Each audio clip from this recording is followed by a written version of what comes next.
Hey, and welcome. Hi, hope everyone's well. Today we're going to do a review of Married at First Sight Nashville, episode 2. Now, in this episode, we saw some of the weddings take place, uh, and we have a few problems already. So, let me explain. We have Kirsten and Shaq getting married first to start the show off. And we see, like the day before the wedding takes place, we see how happy Shaq is to be getting married finally. You get to see a bit about his character. Seems like a cool dude. Nothing egregious or crazy stands out at the moment. Nothing at all. Not saying he's perfect, but we just haven't seen any problematic behavior yet this early in. And then we flip to Kirsten, who's out with her girls, and she seems like a very cool person as well. But then we get to a conversation where Kirsten is with her girls, her bridesmaids, or her girls, right? And she tells them that, you know, if she's not feeling the guy that she's going to meet at the altar, Shaq, then she's just going to basically give air kiss or side kiss on the cheek type vibes. So that's going to be a signal to her friends that she's not really feeling the guy. So she's already put it in her mind that, you know, she might not feel this guy at all. So this is what she's going to do. Okay, you could say she's coming prepared. She's being realistic instead of optimistic, if you want to look at it like that. Now, when she gets to the altar and they say their vows, excellent vows from Shaq, and very, very good vows as well from Kirsten. But guess what? When the pastor or reverend says you may kiss the bride, he leans in for the kiss, she gives him the cheek. So first of all, that signaled to everybody else in the room except Shaq, that was privy to their conversation, obviously, that she's not feeling him, not attracted to him. She did say she doesn't like bald men, and I think he's also younger than her as well. So those were the two major turnoffs for her. Shaq, on the other hand, is feeling like he got exactly the girl that he's been looking for all these years. So he's beaming, smiling, happy, all of that. When they walk off after the vows were exchanged, he does a little vignette, a little camera segment where he says, he's not too phased about the lack of kiss at the moment because they've only just met for the first time, so there isn't it isn't an urgent thing to kiss the person, but it is a sign that you're attracted to them. And if you're with someone who you like a lot, have feelings for, or are attracted to, and they are not feeling you, they are not attracted to you, they will begin to show signs and signals that they do not like you. They may start very small, but they will grow and it will turn into a constant thing where you are being either reminded of the fact that she's not attracted to you or he's not attracted to you, whichever way you want to flip it. But they will remind you when you argue or when things get tense or frustrated, that's going to come out. Also, there may be a lack of intimacy, lack of wanting affection, don't like when you want to be affectionate with them. That can potentially happen, and that is going to cause long-term damage to your partner. Especially if you want to have a committed, monogamous relationship that lasts a long time. If you're not attracted to the person you're with, you probably should set them free and let them go and be with somebody who they will find attractive and their partner will reciprocate. There's no point going through the motions thinking, yeah, well, you know what, I'll just let the feelings grow if they do. It doesn't work like that. Sometimes it doesn't grow, it gets worse. But I will give some grace here because it's the first time they met. And Shaq is not aware of what her red flags were, right? What her standards are. So hopefully they have that conversation when they get alone in private. You know, they have their honeymoon and they're able to discuss things and get to know each other better. And I think it would be better for them to have the conversation about it than for it to go weeks and weeks and weeks. Her behavior towards him starts to get more dismissive or, rolling the eyes and I'm not attracted to him, like all that type of vibe will just come off instantly. So let's hope it doesn't get to that. And let's also hope that it doesn't get to a stage where her friends tell him that he's not her type. All right? Because that's going to be demoralizing as well. So I have concerns about that particular couple, to be honest. But I wish them the best. All right, next we have Jasmine and Eris. Now, Jasmine, by all accounts, is pretty. She's pretty attractive, well-rounded. So we've seen so far. Eris is, for some reason, being talked out of going through with this process. All right, I think this is his sister. Yo, it's a very tough situation to be in, I can imagine.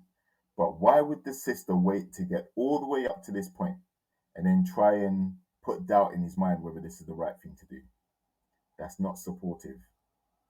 All right. He came to the family and said, I'm going on the show to get married in 2 weeks. It may have come as a surprise, but he's obviously put enough thought into it to realize that this is one of the things he wants to do to help him find a partner.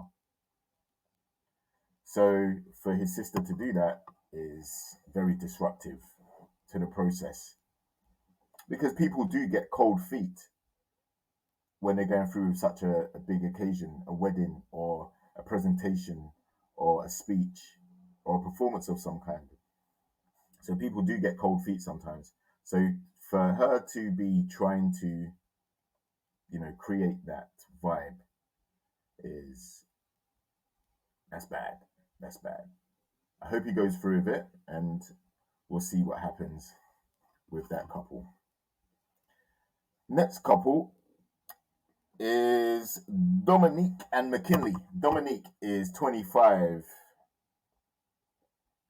and she seems to be the life and soul of the party, right? McKinley seems to be quite a chilled dude. I'm not sure how this couple are going to match because my concerns would be how young. I mean, and she's not too young to be married, but Dominique's mindset is all about having fun and partying. And that's not conducive to most successful relationships. There are anomalies. There are relationships where, she can have a girls' night once a week and the husband might be cool with it, but it's rare. And that usually happens if the guy wants to spend time with his boys, his friends, at the same time while she's doing her thing. And that usually happens when you spend a lot of time together. So you just want to take a break from each other and have like one day to socialize with the people in your circles, right? But still, for her to make that request so early, she was talking about it to her friends and whatnot. So it's something that I guess she's going to try and bargain for or state that that's what she wants. Nothing wrong with stating what you want. It's whether he accepts it or not. If he doesn't accept it, then it's going to be problems. Next, we have Chris and Nicole. Now, this couple's interesting to me because Chris and Nicole are both the same star sign. They're both Libras. So they have that in common. He seems like a very cool dude. He seems like he's ready to try this process out and hopefully make a success of it, right? Seems a bit on the quiet side. The opposite can be said for Nicole. Nicole seems very chatty. Nicole looks like she can talk. Just keep going. Non-stop. Chatterbox. Now, is she self-aware enough to realize that that can be annoying, draining, and frustrating for the person that she's with? She may be very inquisitive as well, so it may feel like an interrogation a lot of the time when she's talking to him about things or asking him questions all the time. And how is he going to handle that? As I said, he seems like a cool dude, very mild-mannered. I don't think he's going to handle being put under pressure and under a constant barrage of questions and interrogations regularly. I don't think he's going to be able to survive that. It's very hard for anybody to be able to do that.